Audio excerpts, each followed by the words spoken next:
구독, 좋아요 꼭 눌러주십시오. 구독, 좋아요.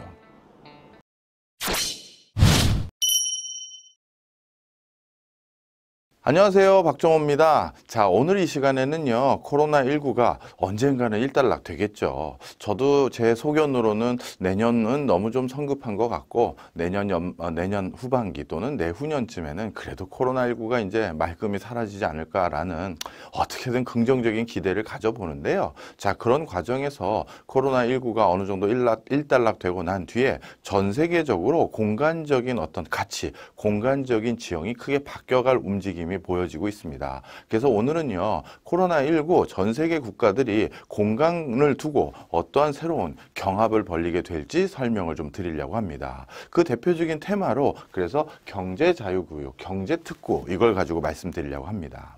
자, 아마 많은 분들이 매스컴이나 뉴스 등을 통해서 보셨겠지만 지금 거의 전 세계 경제는요, 전쟁만 일어나지 않았을 뿐이지 전시에 준할 정도로 굉장히 상황이 나날이 악화되고 있습니다. 그래서요, 지금 많은 국가들은 방역도 중요하지만 지금 꺼져가는 내수 경제의 불씨를 어떻게 하면 되살릴 수 있을지, 어떻게 하면 더 꺼지지 않게 만들 수 있을지에 대해서 어떻게 보면 노심초사하고 있는 상황입니다.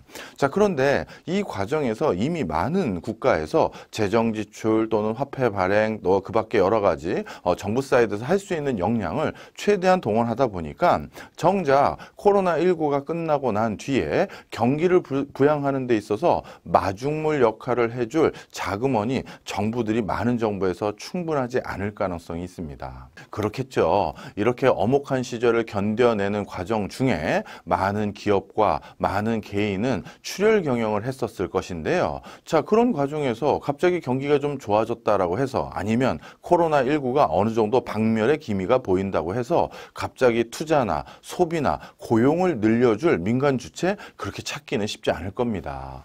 바로 이런 상황에서 경기의 불씨를 되짚힐 수 있는 사람은 바로 정부죠.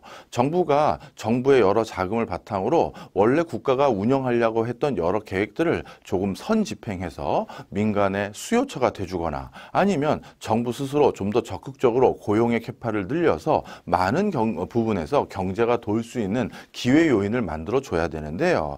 그 과정에서 사실 지금 전 세계적으로 많은 국가들이 자체적으로 그런 자금을 확보해서 그런 집행을 하기도 어렵고 그리고 그런 역량을 가지고 있는 국가들도 생각보다 많지 않습니다.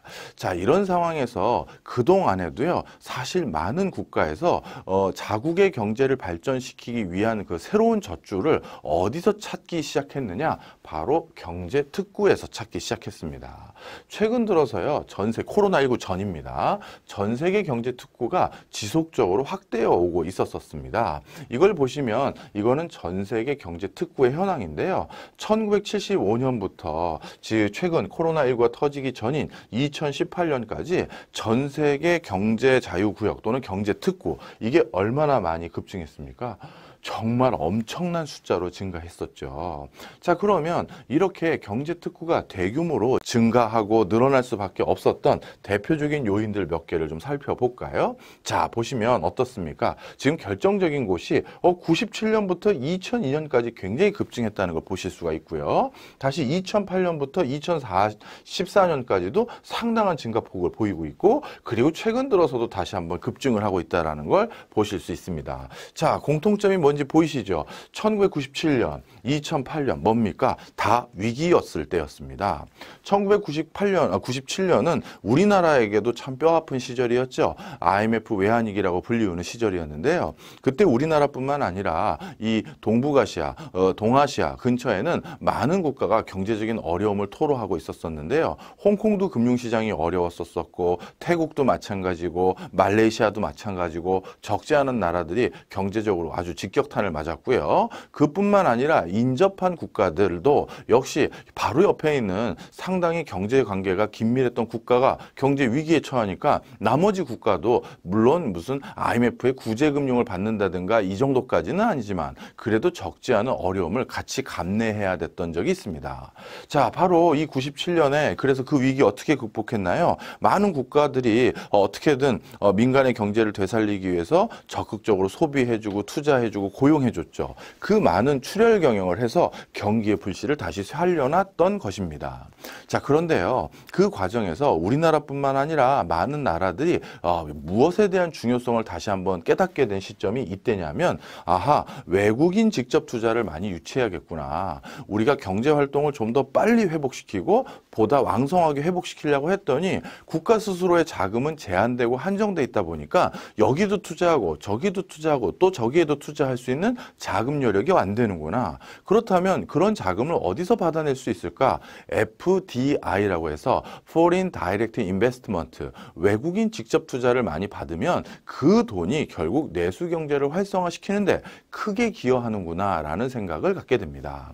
그래서 1997년부터 경쟁적으로 많은 국가가 외환 위기를 경험했던 상황에서 바로 외국인들이 외화를 들고 직접 투자를 하러 오도록 만들 수 있는 많은 공간적 터전을 만들어 나가게 됐고요. 바로 이때부터 경제 특구가 전 세계적으로 경쟁적으로 늘어나게 된 겁니다. 옆에 있는 국가에서 경제 특구를 만들어서 외국인을 유치하는데, 야, 그럼 니네 나라는 뭐 하고 있는 거야? 유권자들이 뭐라고 하죠? 공무원들도 우리도 가만히 있을 수는 없지. 그러다 보니까 이렇게 경쟁적으로 그게 늘어난 것입니다.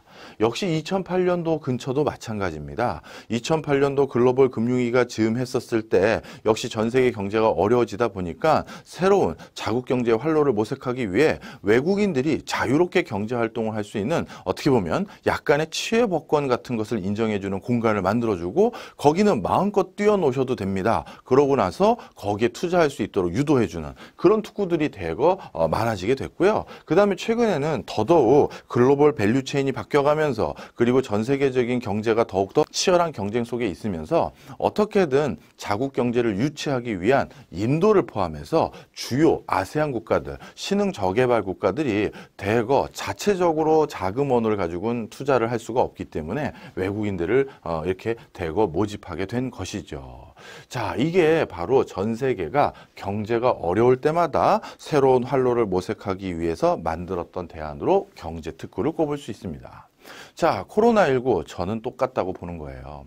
예를 들어서요, 코로나19가 일단락되고 나서 어떤 나라에서 경제를 살리기로 마음을 먹었습니다. 그런데 이미 자체적으로 집행해야 될 돈은 너무나도 많은데 그럼 어디서 신규로 돈을 얻을 수 있지? 이 고민을 하게 되는데, 그 과정에서 가만히 보니까 우리나라에 한국의 삼성이라는 회사는 휴대폰을 대거 팔고 그냥 가버리고, 현대라는 회사는 자동차를 대거 팔고 그냥 가버리고, 뭐 예를 들어서 SK라는 곳은 또 뭘 대거 팔고 그냥 가버리고, 앞으로 이거 그냥 그렇게 할 수는 없지, 이렇게 돌변할 가능성이 많다는 거죠.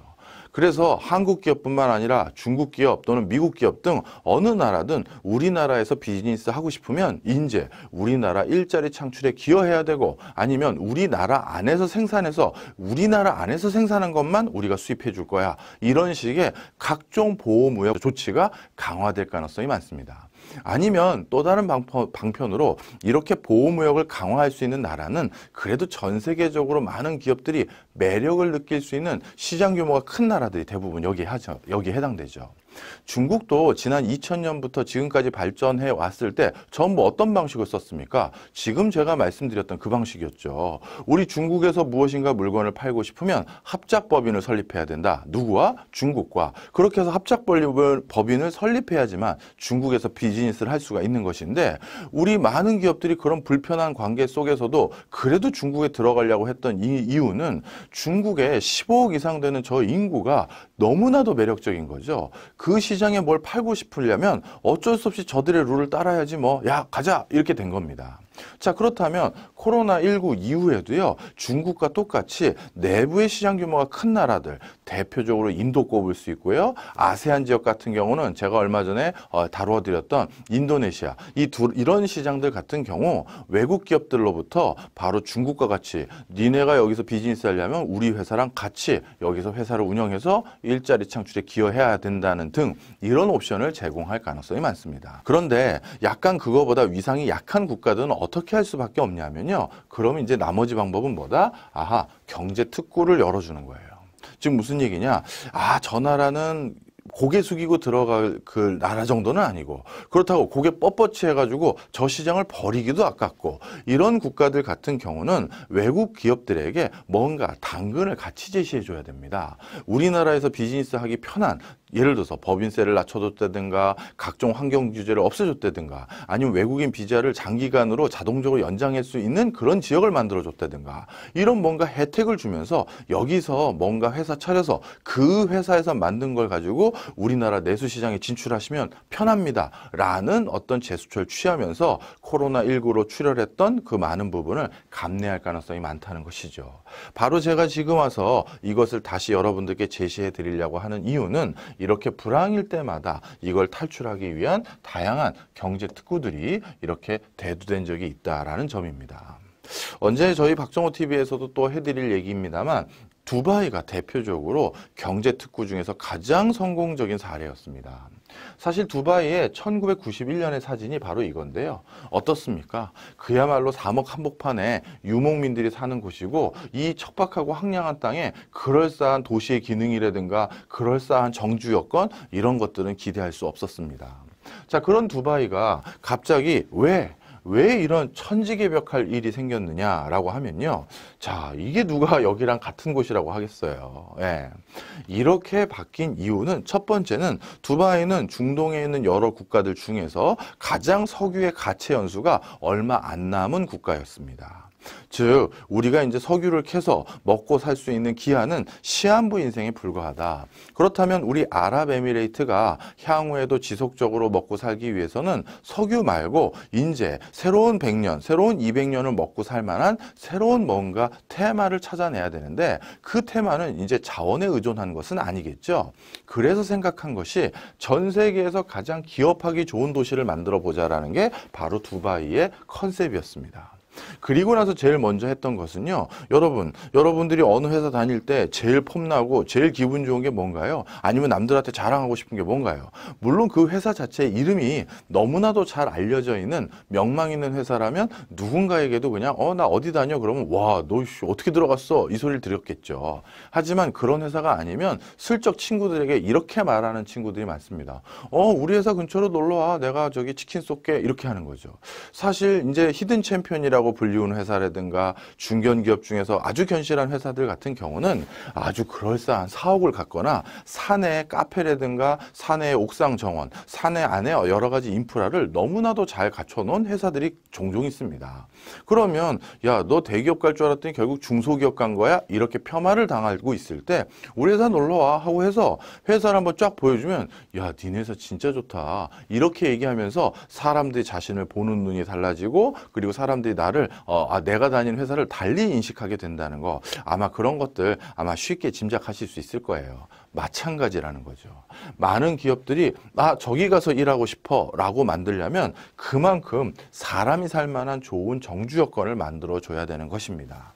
그런데요, 두바이는 그 정주 여건을 남들보다 파괴적이고 공격적이고 그리고 가장 최고, 최대, 최저 이런 세계 최고라는 단어들을 계속 불어넣을 수밖에 없었던 이유는 가장 사람이 살기에 적합하지 않은 땅이었기 때문이에요. 인근의 중동 지역은 껐떡하면 전쟁을 하고요. 여기에는 뭐 어떻게 보면 맨날 모래바람 불어오고 식수도 찾기도 어렵고 그렇다고 뭔가 새로운 여기서 교육 환경이라든가 문화 레저 환경 이런 것도 찾기가 어려웠던 겁니다. 그러면 이런 곳이 신압으로 조금씩 달라지고 있다는 게 입소문이 나기 시작한다? 그 기간을 기다렸다간 그 사이에 우리 석유 고갈된다라고 생각한 것이죠. 그래서 두바이라는 이 도시의 어떻게 보면 디자이너인, 어떻게 보면 기획자인 두바이의 대표적인 통치자죠. 셰이크 모하메드는 어떻게 결정을 했느냐?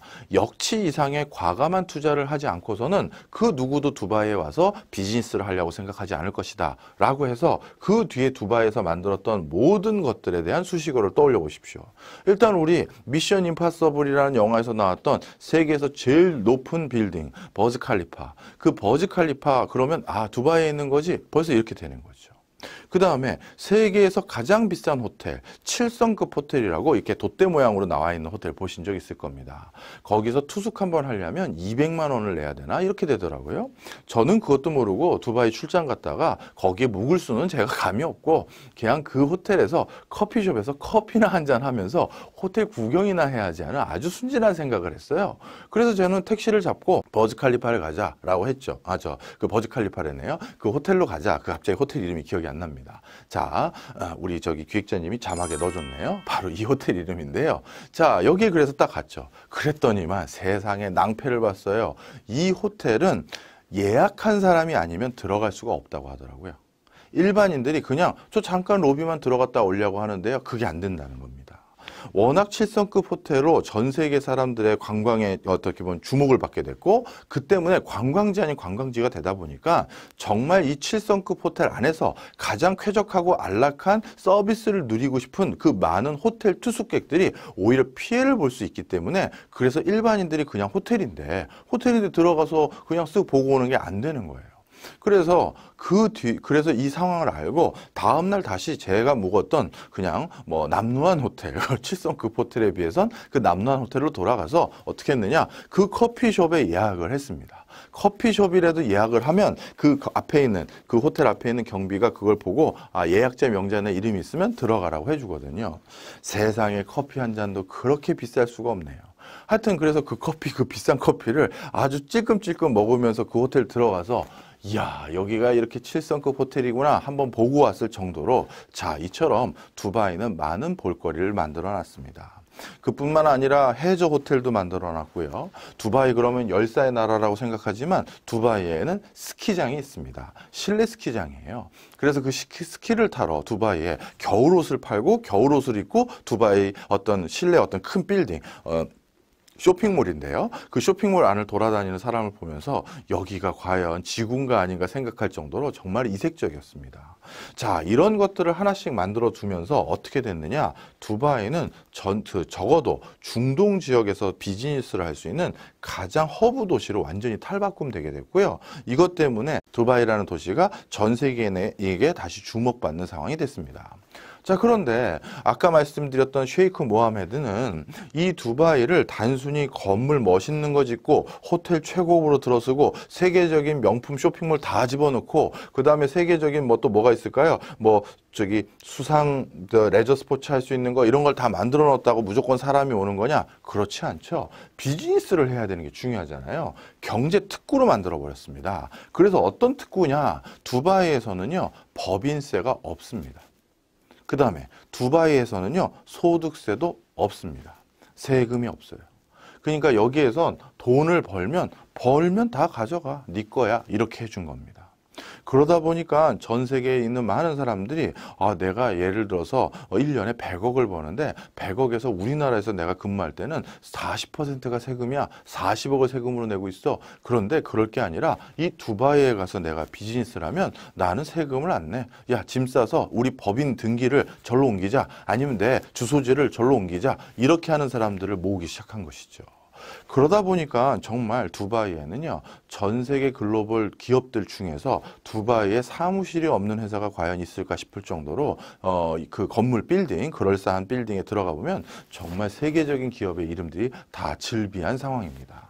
자, 그러면 두바이는 세금이 없나요? 그럼 얘네는 어떻게 이 도시를 건설하고 뭐 하는 이 환경을 조성하는 비용은 어디서 나나요? 정말 아직까지 그럼 석유 캐가지고 이거 조성해서 남 좋은 일만 시키나요? 자, 처음에는 어떻게 했느냐? 진짜 처음에는 거의 모든 세금이 제로였어요. 그런데 그 과정에서 이제 사람들이 여기에서 터전을 잡게 됐고 그러다 보니까 많은 것들이 이 지역을 의존해서 비즈니스를 하게 되는 시점이 벌써 10년, 20년이 흐르고 났더니 이제 두바이의 정책이 바뀝니다. 슬슬 세금을 부여하기 시작해요. 하지만 법인세를 아직까지 부여하지는 않고 있고요. 어떤 세금을 부여하기 시작했냐면 여기 수많은 관광객도 오고 수많은 비즈니스맨들이 오다 보니까 이 사람들이 여기에서 비즈니스 할 때 소비하는 소비 물건들에 대해서 다른 어떤 나라보다도 과세를 세게 때립니다. 대표적인 게 뭐냐면 기호식품이에요. 자, 두바이는 물론 아랍 국가니까 당연히 일반적인 식당에서는 술을 팔지 않습니다. 하지만 외국인들이 묵는 호텔에서는요, 술을 팝니다. 이거는 중동 국가에서는 굉장히 이례적인 일인데 그들은 우리 중동인이 아니고 그들은 외국인 아니냐, 비즈니스 하러 온 사람이 술 한잔 할 수 있는 거 아니냐 하면서 거기에 술을 팔고 그리고 담배도 팔고 뭐 이런 것들을 다 하는데요. 자, 그런데 바로 이러한 기호식품의 과세가 50%예요. 그러니까 정작 중요한 비즈니스를 하는 부분에서 들어가는 것은 거의 세금을 안 물리고 내가 그냥 나도 인식하지 못하는 상황에서 내가 피는 담배, 내가 마시는 술, 여기에는 이렇게 과세를 굉장히 세게 때린다는 거죠. 또 이렇게 과세를 세게 때리는 물건 중에 뭐가 있느냐? 탄산음료의 과세가 50%입니다. 예. 즉 우리가 하루에도 탄산음료 좋아하는 중동 국가도 탄산음료 정말 좋아하거든요. 콜라 3캔 마신다 그럴 때마다 세금 계속 내는 거예요. 그래서 외국인들이 적어도 그런 것까지 살펴보고 두바이에 올지 안 올지 결정하는 사람 없거든요. 야, 두바이에는 법인세가 제로래, 소득세도 제로에 가깝대. 그럼 두바이에서 비즈니스 하면 되겠다라고 하면서 생활하는 과정에서, 두바이에서 생활하는 과정에서 그 많은 세금을 내게 만드는 그런 구조로 이 두바이에 여러 가지 이런 새로운 개발을 하는데 필요한 여러 그 자금원을 추가적으로 확보하고 있다, 이렇게 보시면 되겠습니다. 그리고 나서 제 생각은 어느 순간 여기가 굳이 이렇게 특구로 다양한 세제 혜택이나 다양한 비자 제도를 면제해 준다든가 다양한 그 밖에 통관 절차를 면제해 주는 이런 혜택을 계속할 것이냐, 제 소견으로는 이제 두바이가 아니면 경제가 돌아갈 수 없는 어느 수준까지 숙성 단계에 오면 아마 그 뒤부터는 특구 단어가 당연히 빠지겠죠. 자, 바로 이 두바이의 기적을 전 세계에서 모두 본 겁니다. 전 세계에서 본 거예요. 기업에게 좋은 것이 두바이에게 좋은 것이고, 두바이에서는 실패를 제외한 모든 것이 가능하다. 이게 바로 두바이의 컨셉입니다. 그러다 보니까 실패를 제외한 모든 것이 가능하다라는 건, 즉 원래 자기의 본국에서는 규제 때문에 할 수 없었던 비즈니스를 전부 두바이에서 오면 할 수 있다는 거죠. 대표적으로 그래서 두바이에서 가장 많이 붐업됐던 비즈니스 중에 하나가 영리의료법인입니다. 중동에도 돈 많은 의료 서비스를 받고자 하는 부유층들이 많죠. 그 사람들이 그동안에는 중동의 의료 서비스가 워낙 낙후돼 있다 보니까 어쩔 수 없이 제일 가까운 싱가포르를 간다든가, 아니면 더 저기 멀리 갈 때는 미국이나 영국 같은 데 가서 아주 중요한 수술을 받거나 그런 경우가 있는데요. 굳이 거기까지 가지 말고 두바이에서 수술할 수 있는 환경을 바로 여기에서 영리법인으로 병원을 해도 상관없게끔 허가를 내줬기 때문에 많은 국제적인 병원 또는 메디칼 스쿨들이 여기 두바이에 입주해 있는 상태죠. 그래서 중동 지역에 많은 의료 서비스를 원하는 사람들은 이제 영국이나 미국이나 이런 멀리 가는 것이 아니라 요즘 두바이에 많이 옵니다. 자, 그러면 두바이에서 병원 차리려면 어떻게 하느냐? 우리나라에서 병원 차리려면요, 규제가, 그러니까 정확히 말하면 인허가죠. 정말 이게 사람의 몸에 손을 댈 수 있는 자격이 있는 건지, 그리고 그런 인프라를 가지고 있는지, 그런 시설물이 잘 만비되어 있는지를 하나하나 다 확인하고 나서 그 다음에 이렇게 병원을 짓게 해주는데, 그런데 두바이는 그게 아니라 병원 지으려면 어떻게 한다? 병원을 짓는다고 그냥 서류만 쓰고 알아서 하면 되는 거예요. 네. 그래서 모든 것이 가능한 나라가 두바이다, 이렇게 보시면 되겠습니다. 자, 그래서 전 세계적으로 지금 국가 유형별로 외국인 직접 투자가 최근 코로나가 터지기 전인 2018년까지 어떤 추세냐 보면요, 미국이 외국인 직접 투자가 가장 많을 수밖에 없는 건, 미국은 가장 전 세계적으로 선도 기술을 가장 많이 가지고 있죠. 따라서 그런 이유 때문에 미국에서 R&D를 하거나 미국에서 연구 개발하기 위한 목적으로 많은 기업들이 미국에 진출하고요. 그래서 우리나라도 실리콘밸리에 연구소를 운영하고 있는 회사들이 많죠. LG도 그렇고 삼성도 그렇고. 그 다음에 미국에는 또 워낙 큰 단일 소비 시장으로 제일 큰 시장이다 보니까 바로 미국에서 물건을 팔려면 또 미국의 법인이 있어야 되는 경우가 많죠. 바로 그런 이유고요. 역시 비슷한 맥락으로 중국입니다. 그리고 중국은 실제 이 중국만 따로 볼 게 아니라 여기 홍콩이라고 나와 있는 게 있죠. 이 홍콩이 바로 중국과 거의 같은 통계로 맞물린다고 보셔도 되는데요. 중국에 직접 진출하려면 중국 본토는 많은 규제가 있습니다. 그러다 보니까 중국을 어디로 우회해서 들어가는 경우가 많으냐 하면 홍콩을 통해서 우회해서 들어가는 경우가 많아요. 홍콩은 규제가 없고 중국은 규제가 많다 보니까 홍콩에 법인을 설립해 놓고, 홍콩과 중국은 그래도 좀 뭐랄까요, 자유롭게 왕래가 가능하고 비즈니스가 수월하거든요. 따라서 법인을 홍콩에 세우는 이유는 각종 규제라든가 각종 제약을 탈피하기 위한 것인데, 그 비중이 홍콩 본토나 아니면 홍콩과 중국 본토가 거의 비슷비슷하죠. 그래서 중국에 투자되는 자금의 50%는 홍콩을 거친다라고 하는 말이 바로 여기서 나옵니다. 이 두 금액을 합치면 거의 미국 수준에 준한다는 걸 알 수가 있죠. 그 다음에 싱가포르, 네덜란드, 영국, 브라질 빼고 요 위 같은 경우는 전 세계적으로 가장 금융뿐만 아니라 경제활동의 자유도가 높은 나라들이 바로 이 위에 해당됩니다. 그럼 브라질부터 오스트리아, 그 다음에 인도, 캐나다 다 뭡니까? 나름대로 굉장히 큰 시장 규모를 가지고 있는 나라들이 바로 여기에 해당된다. 이렇게 보시면 되겠죠. 우리나라는 GDP 대비 외국인 직접 투자 비율이 G20 국가 중에서 16위로 사실 중하위권에 해당된다. 이렇게 보시면 되겠네요. 자, 그러면 국내 해외 직접 투자 금액이 같은 기간 외국인 국내 투자 금액과 한번 비교를 해본 건데요. 자, 무슨 얘기냐? 국내 기업이 국내 투자하는 게 아니라 아예 외국으로 짐 싸들고 나간 숫자를 말하는 건데요. 자, 그 숫자와 같은 기간 외국인이 국내에 투자한 금액 어떻다? 같은 기간 외국인이 국내 투자한 것보다 국내 기업이 우리는 해외에 투자한 것이 3배 가까이 높다라는 거예요. 바로 요 차이입니다. 요 차이예요. 자, 지금 무슨 얘기냐? 이미 한국 기업들 중에서 이렇게 투자를 과감하게 할 수 있는 삼성, LG, SK, 현대차 같은 기업은요, 이제 초국적 기업이라고 해도 과언이 아닌데요. 무슨 말씀이냐면 이렇게 생각하시면 좋을 것 같습니다. 기업이 자꾸 성장하는 과정에서는요, 어떻게 된다? 자꾸 집적화됩니다. 왜냐하면 규모의 경제를 실현해야 되고 다양한 자신들의 부속물들과 밀접하게 관계가 있어야, 연관이 되어 있어야 이 생산이 원활하게 돌거든요. 그러다 보니까 어떤 특정 거점 지역에 자꾸 다시 모이는 기질들이 많아요. 그래서 우리 조선업 같은 경우는 울산에 다 모여져 있고, 그 다음에 IT 같은 경우는 판교에 다 모여져 있고, 그리고 회사들도 가만히 보면 우리 예를 들어서 삼성 같은 경우는 서초사옥 근처에 다 모여 있었었고, 그 다음에 우리 LG 같은 경우는 지금은 저기 여의도에 있다가 다 마곡으로 다 모이고 있고 이렇게 됐었죠. 자, 그런데 기업이 성장하는 일정 수준까지는 이렇게 전부 다 모이는 기지에 있다가 그 다음 그 단계를 초월하면 기업이 어떻게 된다? 다시 완전히 흩어집니다. 이제는 왜 그러냐면 세계 경영을 해야 되기 때문이에요. 세계 경영을. 그래서 삼성 같은 경우는 공장을 뭐 광주에 있었던 걸 베트남으로 옮긴다든가, 구미에 있었던 걸 또 어디로 옮긴다든가, 인도에 새로 공장을 짓는다든가, 이렇게 전 세계적으로 공장과 여러 영업 거점 기지가 흩어지게 되는 이유는 이제 국가 베이스로 비즈니스를 하는 것이 아니라 전 세계를 베이스로 비즈니스를 하다 보니까 기업이 다시 흩어지는 현상이 생깁니다.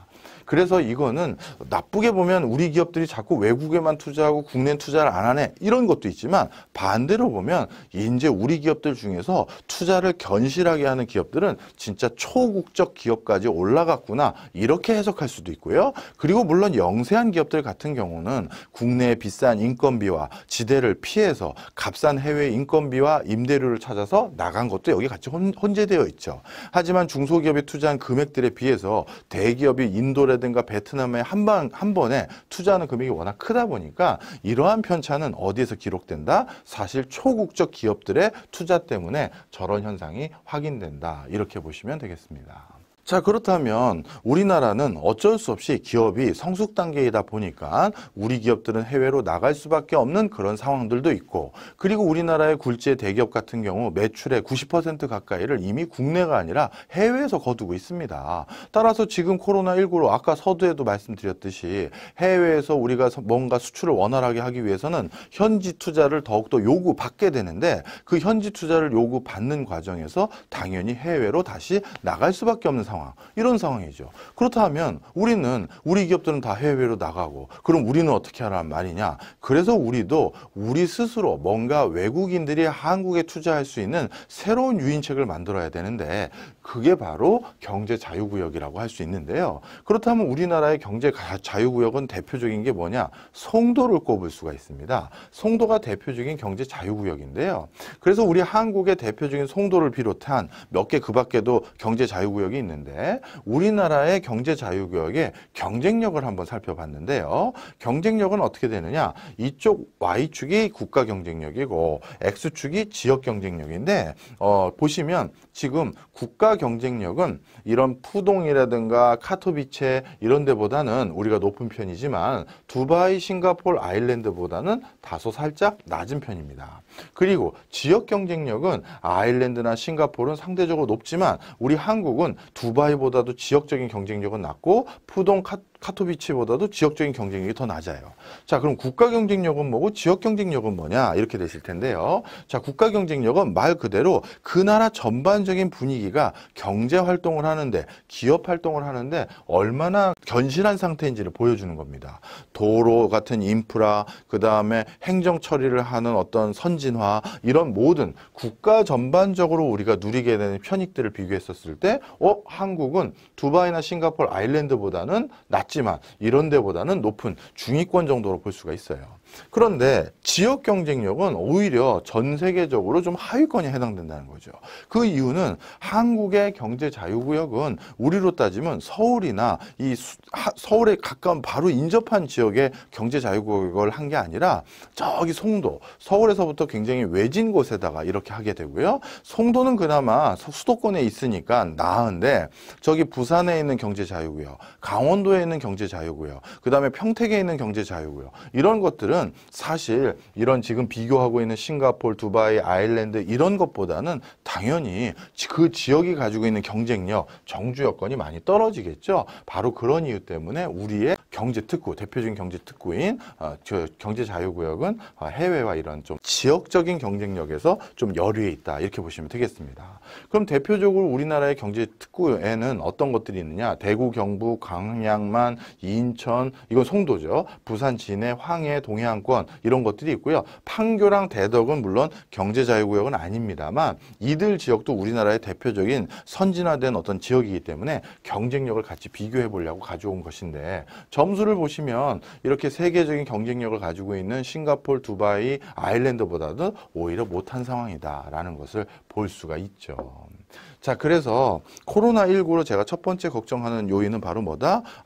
이제 내수 경제를 살릴 자금원이 필요한데, 우리나라는 그래도 아직까지는 코로나19를 잘 견디고 있기 때문에 국가의 재정 지출이 외국에 비해서는 그래도 견실하게 버티고 있어서 나중에 정작 필요할 때 뭔가 과감한 지출을 할 수 있는 여지는 있습니다. 하지만 국가가 혼자서 그걸 하는 것은 아니죠. 바로 기업들이 경제 좋아지고 있으니까 우리도 투자해보자 라고 해야 되는데, 그 국가의 자금원, 기업의 자금원들은 우리나라는 지금 자꾸 해외로 나가는 추세고, 코로나로 인해서 더 많이 나갈 수밖에 없는 추세고, 그렇다면 여기 내부에 투자할 수 있는 또 다른 정부 말고 또 다른 주체인 외국 기업들은 얼마나 투자를 할 수 있는 환경을 우리가 만들어 놨는지, 이렇게 비교를 한번 해본 것이죠.